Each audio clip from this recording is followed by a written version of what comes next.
Attention! This makes absolutely no sense. Ladies and gentlemen, this is Zander's Facts. What is going on, everybody? Welcome into the latest edition of the Zander's Facts podcast. I am, of course, the aforementioned Zander. It is Wednesday, May 24th.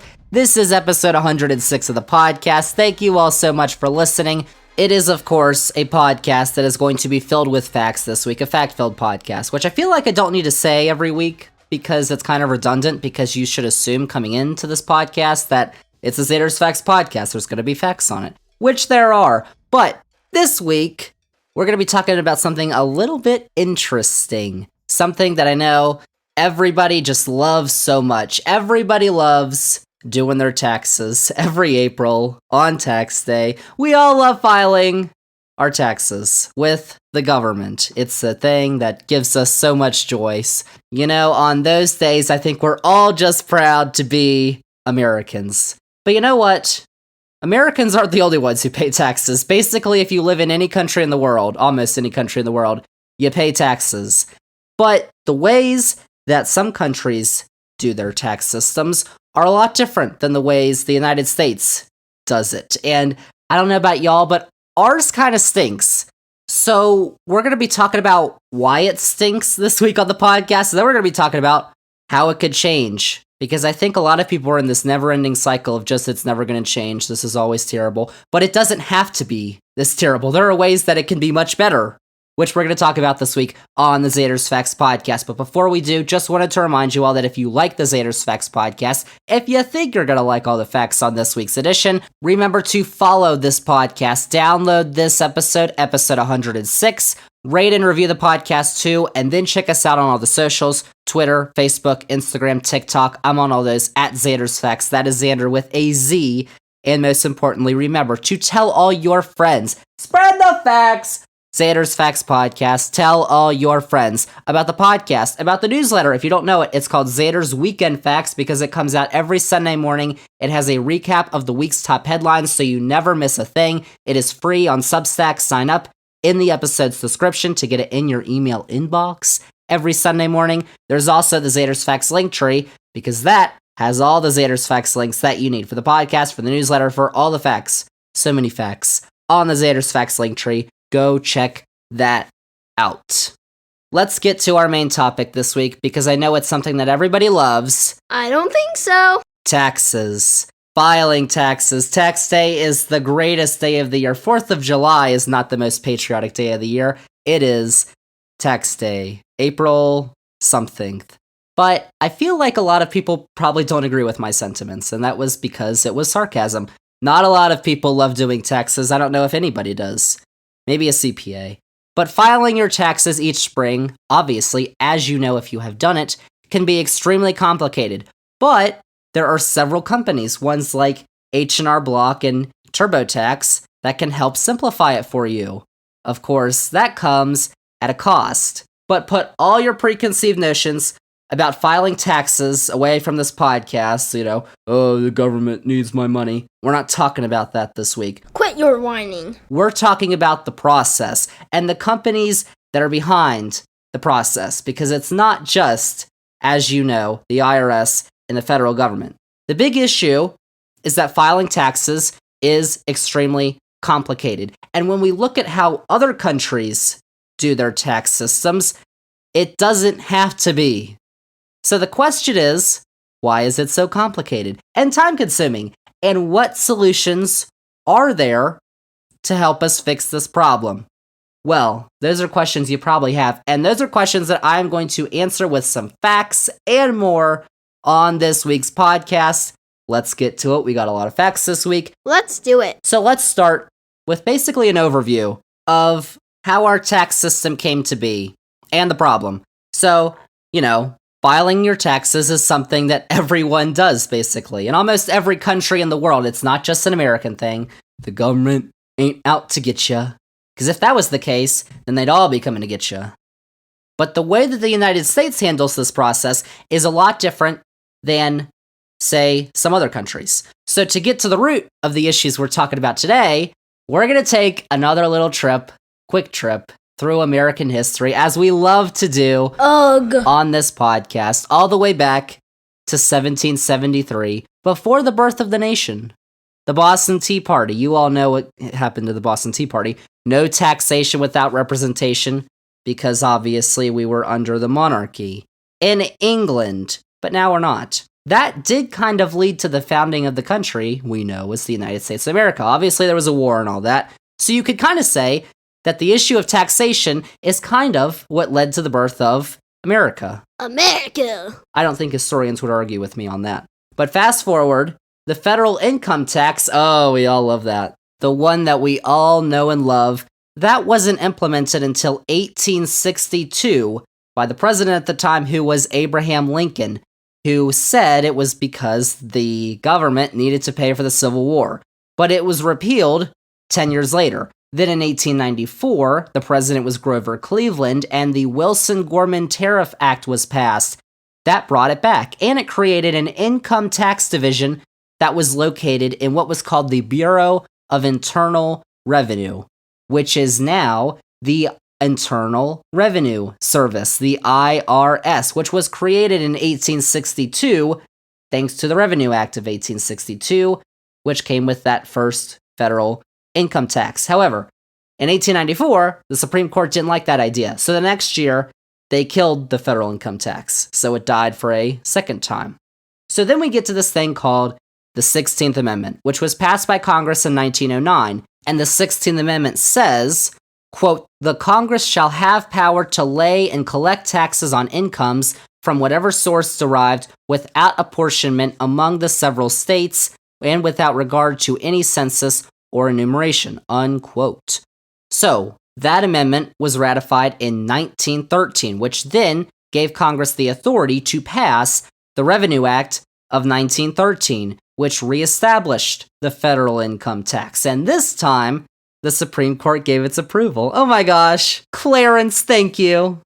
Just kidding, Clarence was not on the court then. Not funny. Since then, though, the government has introduced the Form 1040, implemented the progressive tax system, and many presidents from FDR to Reagan to, Donny Boy have made changes to individual tax rates. But there's been a lot of changes over the years to taxing policies because of the many different administrations, of course, and that means that the tax system we use today is a little bit disjointed.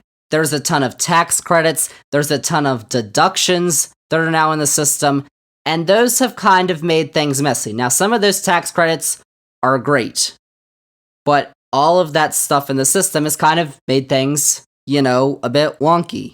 So, now to file your taxes, you could just fill out the IRS's forms yourself.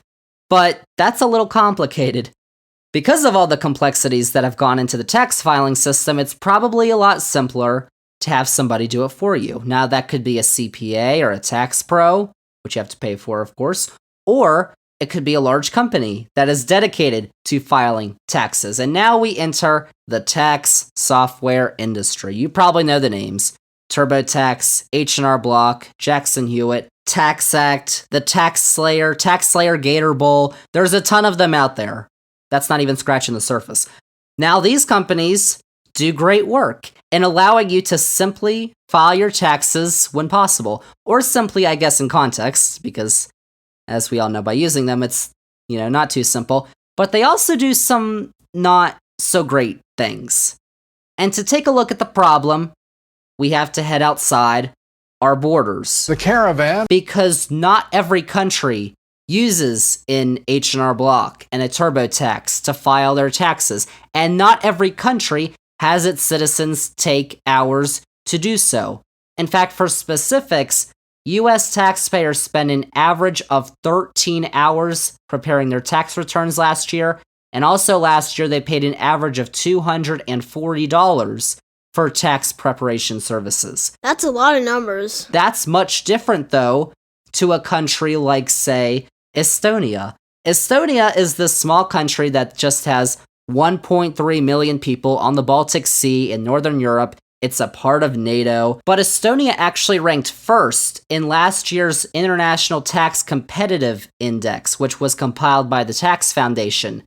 That's because taxpayers in that country only have to pay a grand total of $0 and spend less than 5 minutes each year filing their taxes. Now that's because in Estonia, the country's revenue department has its own web-based system that gives every taxpayer a personal tax account, and it automatically fills in salary information, child-related deductions, tax liabilities, and a lot more. Its southern neighbor, Latvia, ranks second on that index, and on that same index, the US finished in 22nd. That's behind countries like Turkey, which was 9th, Israel, which was 10th, Canada, which was 16th, and Costa Rica, which was 19th. Whoops. Now, several of those countries, including Estonia, use that service which is commonly known as Ready Return. In those countries that use Ready Return, some of the other ones are Denmark, Sweden, Spain, and the UK. Their revenue departments take the information that they receive from your employer and from your bank, and they pre-fill a tax return. Then you go online to check it and make sure everything looks correct, and if it does, that's it. You're done. Whoa. I mean, how about that? Like, that sounds pretty good. And California, in the United States, California even, first tested it out in 2005. And in 2012, they had over 88,000 taxpayers who used the system. Now, California's a big state, but 88,000 taxpayers is still a lot. And it saved the state over $125,000 instead of using paper returns. And 99% of respondents in a survey said that they were satisfied with that system. 96% said it was more convenient than what they did in the past. 95% said it saved them time, and 98% said that they would use it again. That was a fact. And now a bunch of the services that were included in the Ready Return program are now included in the state's free tax prep program, which is called CalFile. But the IRS and the United States government don't use this type of system. Instead, in 2002, we had something called the Free File Alliance, which was created, which allowed those private tax software companies we talked about earlier to create their own tax filing websites that had the option to provide free services to some qualifying taxpayers. Well, that sounds dandy, but why is this? It turns out, though, might have something to do with those private companies, specifically Intuit, which is the company that bought TurboTax's software in 1993. In 2019, so 4 years ago, ProPublica published an expose into the tactics that Intuit has used to make sure that the US government does not make major changes to the tax filing process. The article even notes, quote, "But the success of TurboTax rests on a shaky foundation, one that could collapse overnight if the US government did what most wealthy countries did long ago and made tax filing simple and free for most citizens," unquote. That sounds pretty good. I know, if you listen to last week's podcast, where we talked about the weaponization of education, if you haven't, you should go listen to that podcast, episode 105. Shameless bug. I know last week I did a lot of reading from articles, but I'm going to read a little bit of this article from ProPublica, which I've linked in the episode description, by the way, so you can read it too, to detail how Intuit has prevented the IRS from implementing a Ready Return-like system. So I'll start here right after that quote I just read.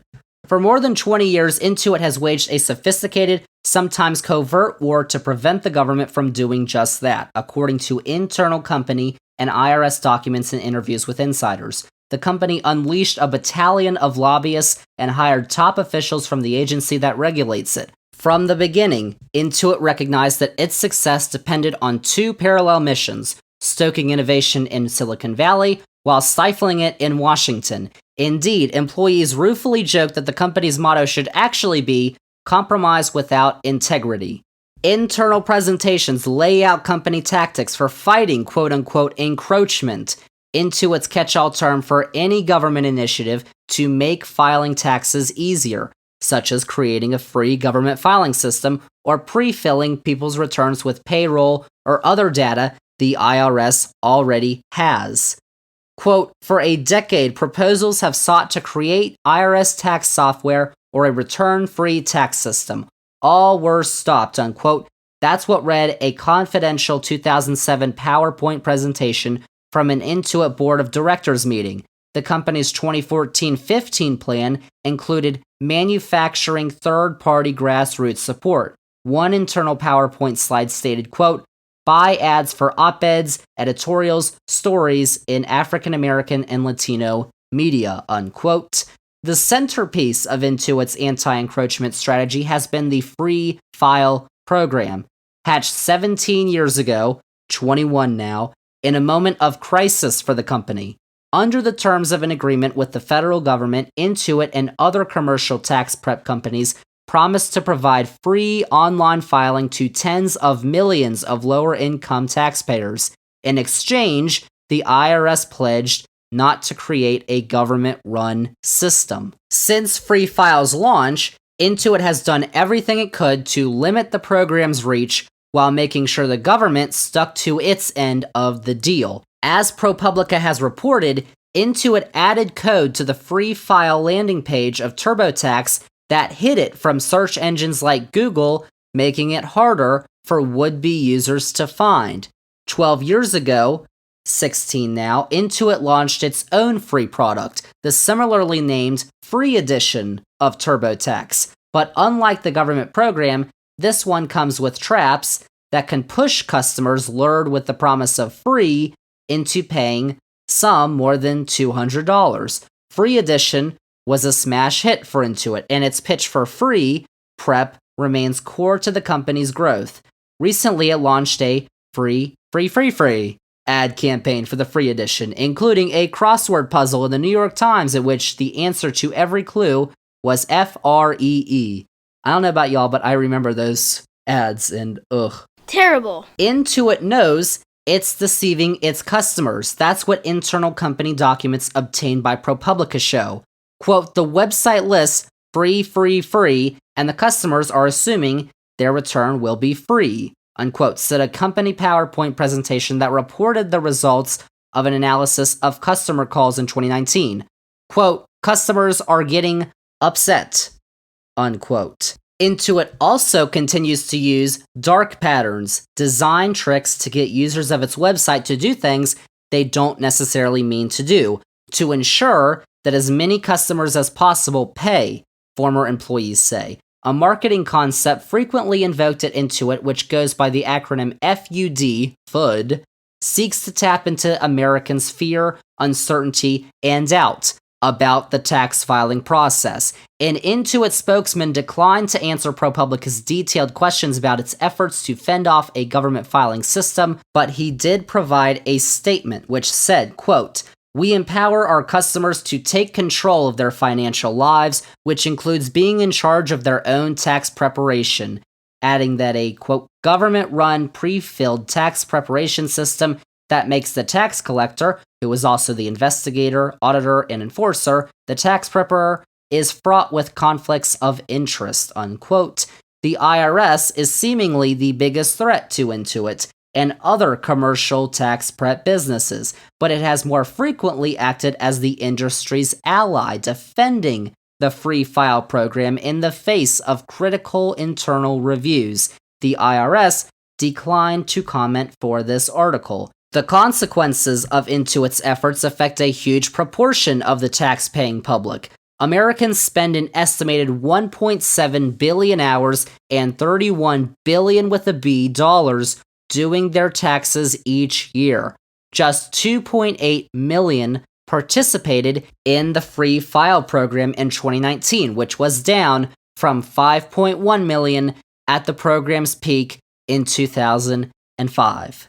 All right, no more reading. Story time! So basically, what all that said is there's a way to file your taxes for free. But again, there's qualifications, and also, apparently, TurboTax doesn't want you to know about it, the Free File program. TurboTax launched their own free system, which was time-consuming and confusing because all it did was lure you into actually paying, even though it said free.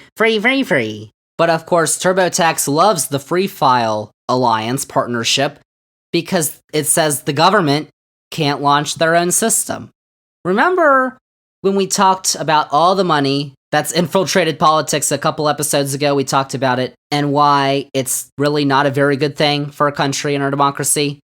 Here's another reason as to why. Because companies like TurboTax are actively trying to get the most money they can from us, the consumers, the taxpayers, for something that could absolutely be simple and free. Judge Zander. So, obviously, a ready return style system would work wonders, and it would save time and it would save money for basically everybody. But the free file system doesn't even go that far. So that might be a ways off. But there is hope. And that's because of something that the IRS is doing that was just reported on last week, which was a major surprise.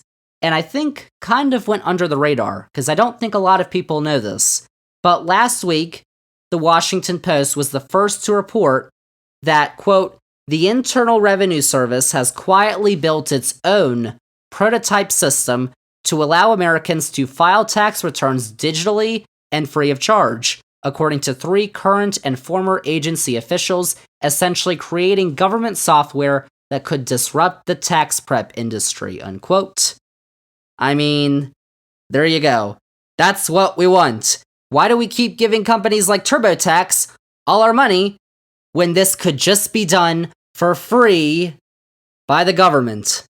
The article continues, though, quote, the system will be available through a pilot program for a small group of taxpayers by January when the 2024 filing season begins, said the people briefed on the matter, who spoke on the condition of anonymity to discuss internal agency conversations. It was developed by the IRS and the U.S. Digital Service, the White House's technology consulting agency, unquote. Now, how or why is this all possible? Because the IRS is a severely underfunded and understaffed agency. Well, that would be thanks to a little bill that we have talked a lot about on this podcast, which is called the Inflation Reduction Act. Remember that? That was a couple years ago. That bill included $15 million that was given to the IRS to look into creating a direct filing program. And the bill actually gave the IRS a lot more money, $80 billion with a B dollars over 10 years to help the agency's efforts in increasing enforcement for high-income earners, while also improving taxpayer services and modernizing the technology that the agency uses. And it's money that the IRS needs because, as I said, that agency is severely underfunded, it is severely understaffed. Of course, Republicans don't like that money that's going to the IRS. They've consistently claimed, you've probably heard about this, that the IRS is hiring 87,000 agents that will target hardworking Americans. They keep talking about it. They've brought it up since, the election. They kept talking about it. And now they keep talking about it because they control the House. But their claim has been debunked by many outlets, including Time, the New York Times, CNBC, the American Bar Association, CNN, and a bunch of others. In fact, CNN found 5 ways that the claim is misleading, with evidence. It's not just analysis, like you might find on CNN sometimes. It's actual evidence, because I linked the article that this is found in the episode's description, so you can go check it out for yourself. They found that the 87,000 figure, which comes from a 2021 Treasury report that estimates the IRS could hire 86,852 full-time employees, actually refers to all employees, not just auditors. Many new hires will be replacements. That 4,000 customer service reps were hired last year. If y'all know how long it takes to get in touch with the IRS, you'll be like, that's a godsend. Also, that the law is meant to target taxpayers who make more than $400,000 a year, which we've consistently said on this podcast, and new funding could actually improve the taxpayer service. But you gotta do the fear-mongering. They gotta vote for you somehow. You gotta get them all riled up, even if it's lies, because that 87,000, they're coming for you claim It's a total lie. Too many facts. And that might have something to do with the fact that between January and March of this year, the Washington Post found that Intuit spent $1 million on lobbying lawmakers on issues that include tax system integrity and intellectual property protections, and H&R Block over that same time period spent $720,000 lobbying on things like tax administration and Internal Revenue Service funding. That's according to the disclosures that they have to file. So, if some politicians can argue that the government doesn't work, then they can get people to lose trust in the government. That's what a lot of politicians are banking on. Except for the fact that those same politicians aren't going to give the government the funds that it needs to succeed. Like if you just leave the IRS high and dry with no money, or barely any money, and you say, oh, it's not working, we need to privatize this system because it's clearly not working. Well, you're the one who made it not work. But that's kind of what they're banking on, and a lot of people actually believe them, sadly.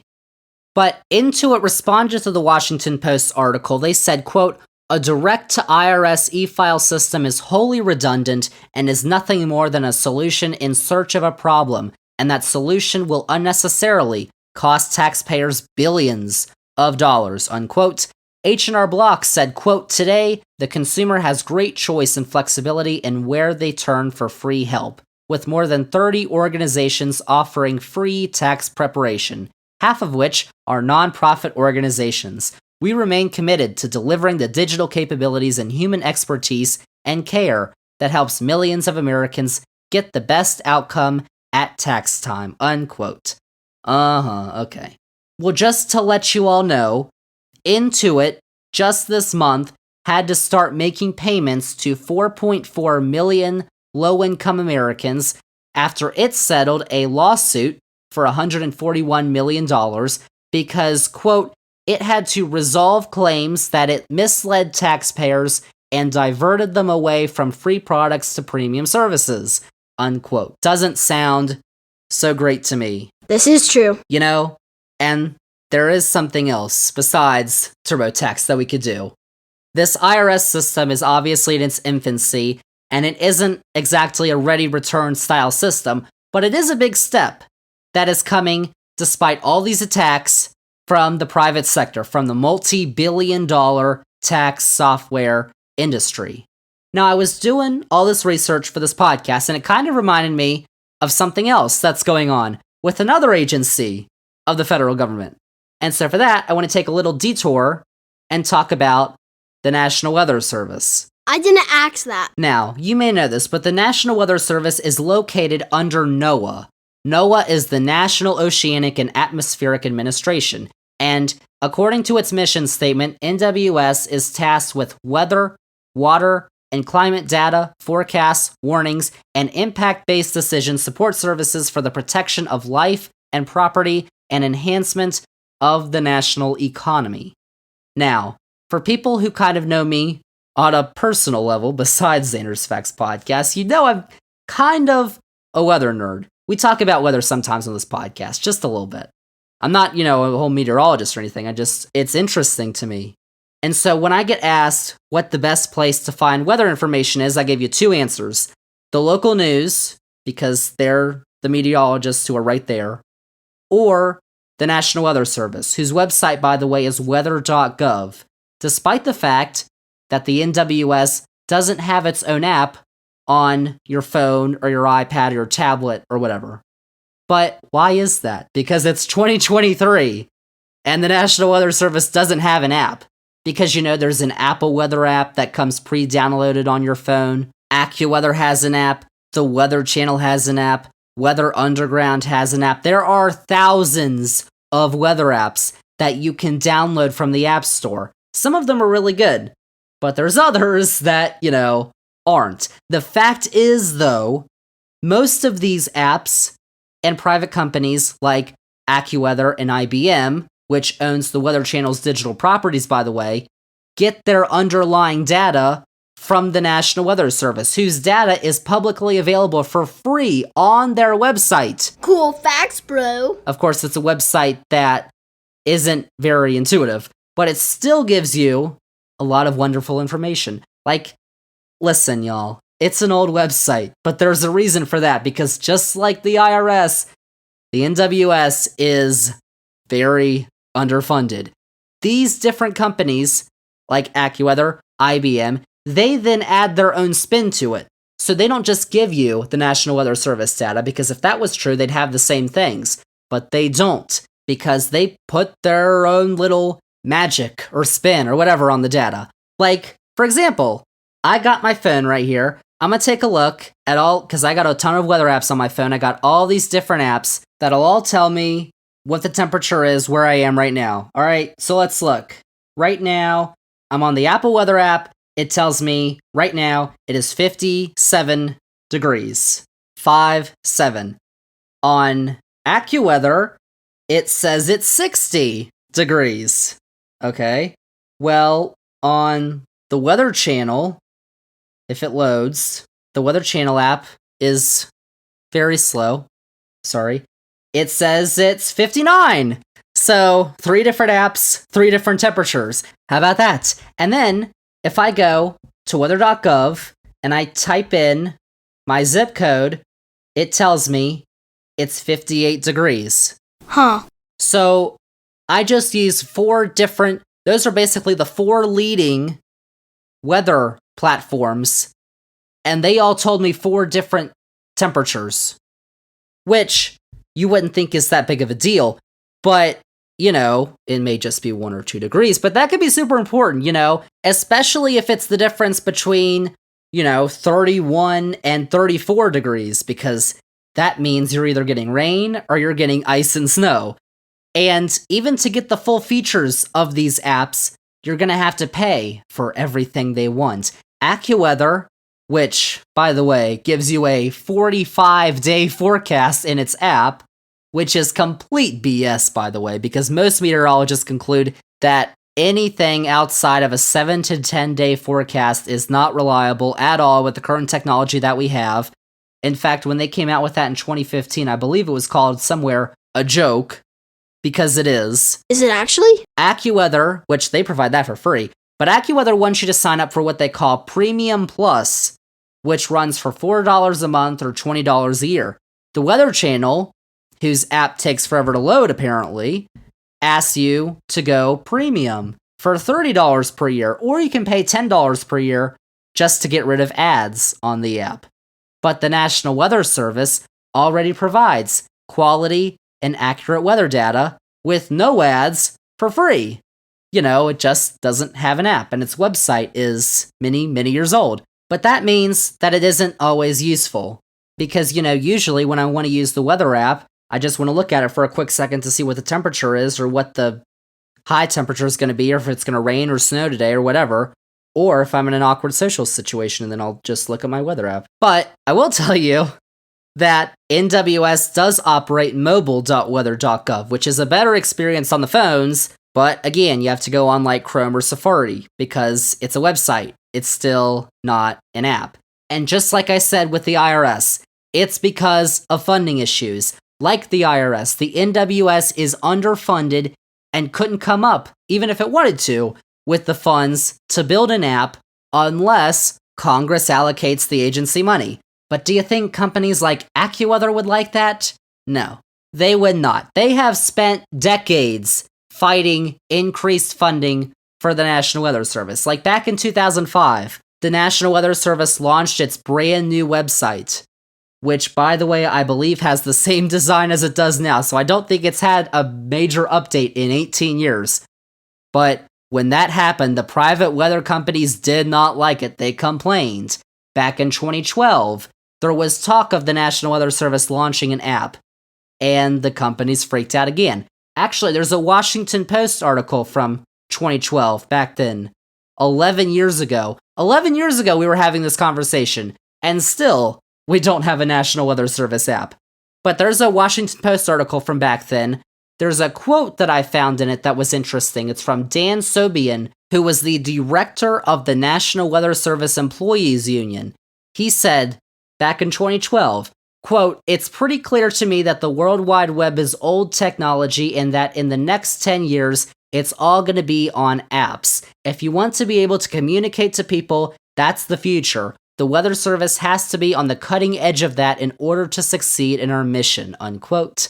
You know what? Pretty good prediction, I'd say. World Wide Web isn't exactly old technology, but the future absolutely was apps. It's all true. That quote came, though, from the NWS prohibiting its employees from developing apps for mobile devices, which came with pushback from rank-and-file employees of the National Weather Service. And that is all because of the lobbying that's been done by companies like AccuWeather. In fact, you may not know this, but back in 2017, at the beginning of you-know-who's presidential administration, the then president appointed someone named Barry Lee Myers to be the head of NOAA. Myers was the CEO and general counsel for, you guessed it, AccuWeather. Uh-oh. Which, of course, came with worries that Myers would try to privatize the Weather Service, which obviously wouldn't be too great because then we wouldn't have all this public and free weather information, which I would probably consider essential. His appointment ended up lasting 2 years in the Senate, though, because of financial conflict concerns, the fact that he was not a meteorologist and lacked scientific expertise, and because of an investigation that was conducted by the Office of Federal Contract Compliance Programs that found rampant, persuasive, and severe harassment at AccuWeather while Myers was the CEO. So after nearly 3 years, in November of 2019, Myers finally withdrew his name from consideration. And while it's of course terrible that NOAA didn't have a Senate-appointed head since 2017, because Obama's head was forced out when the new administration came in. In fact, current NOAA head Nick Spinrad, who was nominated by President Biden and assumed office back in 2021, he was the first Senate-confirmed administrator that NOAA's had since 2017. So there were 4 years there during a certain person's administration where there was no NOAA administrator. And remember, it wasn't because the Democrats were stifling his appointment. Republicans, that was a Republican Senate who didn't approve of him. So, just add that to the reasons of why those 4 years were a disaster. But it would have been a travesty if Myers, a literal enemy of the National Weather Service for decades, fought against them for decades, had been appointed its leader. That would have been horrible.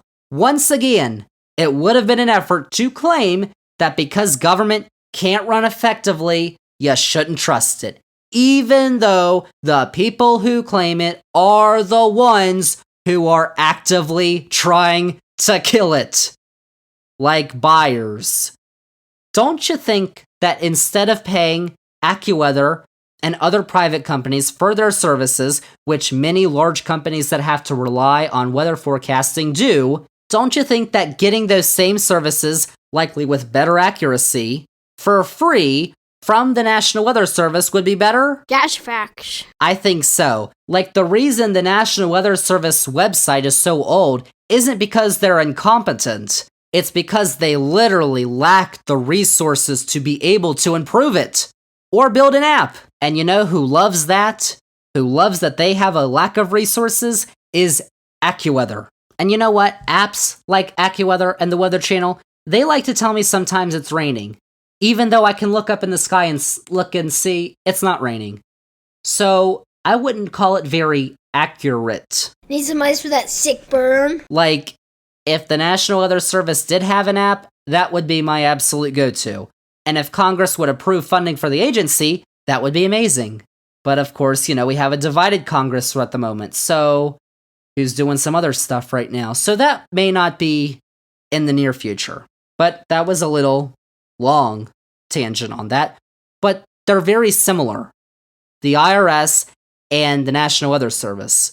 What they do is provide essential services. The National Weather Service gives us the information for weather. We wouldn't know if there's tornadoes coming, if there's hurricanes coming, lightning, winds, rain, snow, hail, anything without the National Weather Service. AccuWeather would not be able to run without the National Weather Service. The Weather Channel would not be a thing without the National Weather Service. And the IRS makes sure that the government collects the money that it's supposed to from taxes so that it can spend on things like funding the Weather Service, or healthcare, or infrastructure, or the military, or whatever.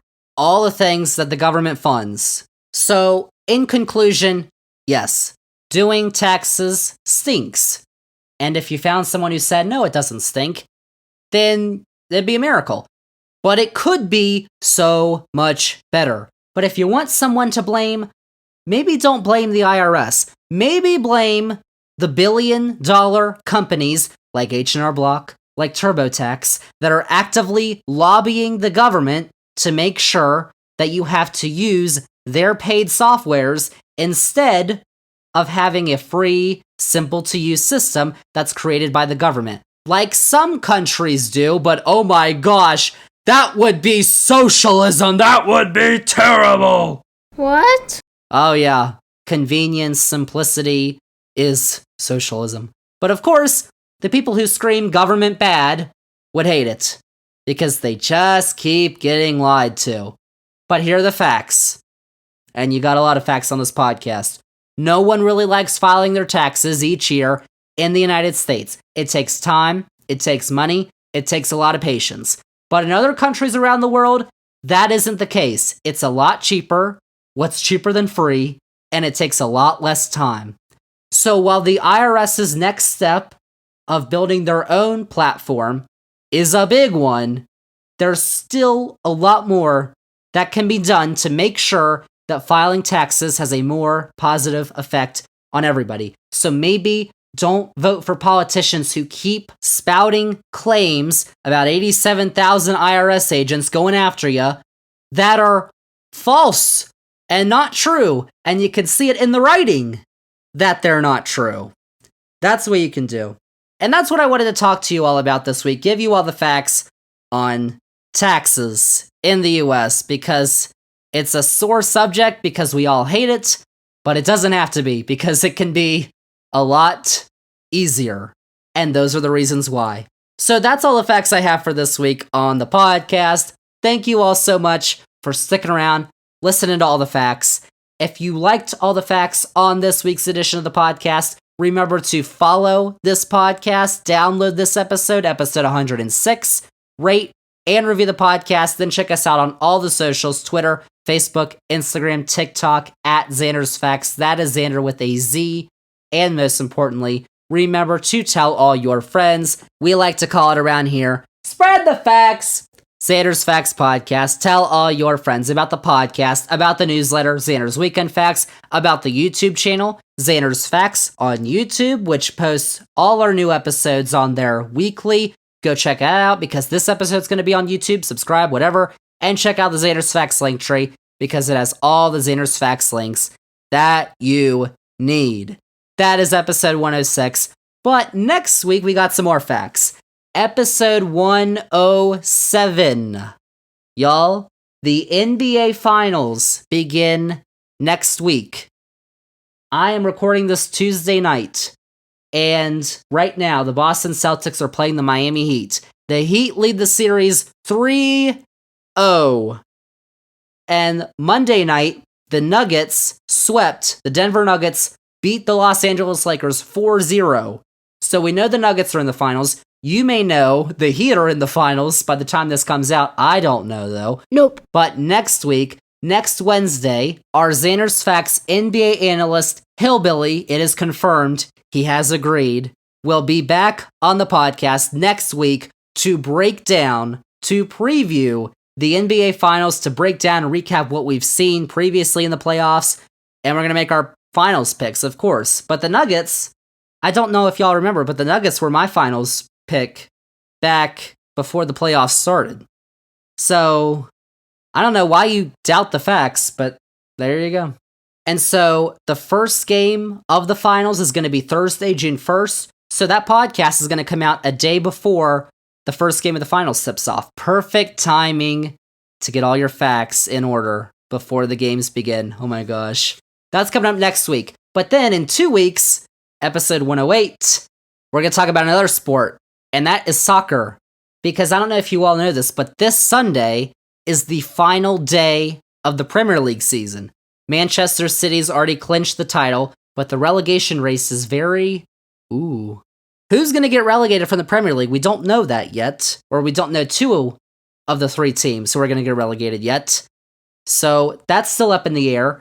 And the Champions League final is coming up in a couple weeks. And that's in 2.5 weeks, I believe. So we're going to preview the Champions League final in 2 weeks on this podcast. We're going to recap the Premier League. And we're going to talk about all the stuff that's going on in soccer. The U.S. men's national team plays next month, the CONCACAF Nations League. Oh, we're playing Mexico. That's going to be good. We're going to talk about all the soccer in 2 weeks on the podcast. Basketball is next week. So just telling y'all, we got a lot of facts coming up in the next 2 weeks on this podcast. So stick around, stay tuned for those. But that is it. That is a wrap on episode 106 of the Zander's Facts podcast. Thank you all so much for listening, and we'll see y'all with episode 107 next week. Get off my plane.